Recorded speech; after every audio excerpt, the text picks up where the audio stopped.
अस्सलाम वालेकुम फ्रेंड्स, मैं प्रोफेसर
के बाद जब नेक्स्ट वाटरिंग करना चाहें आप, तो आप हल्की सी सरफेस को ड्राई होने दें और जब 1 इंच तक सरफेस ड्राई हो जाए, अपर सॉइल ड्राई हो जाए, तो नेक्स्ट वाटरिंग कर दें।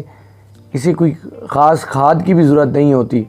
अगर आप खाद डालना चाहें तो NPK 2020 इसमें कुछ दाने उसके डाल सकती हैं।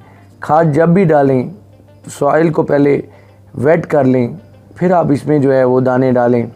अगर इसकी सॉइल की बात करें तो आप भालू मट्टी और काऊ डंग, पुरानी गोबर का मिक्सचर बना के इसे लगा सकते हैं। सॉइल हमेशा इसके लिए वेल ड्रेनेज होनी चाहिए। अगर वेल ड्रेनेज सॉइल का इस्तेमाल नहीं करेंगे तो ब्लॉकेज की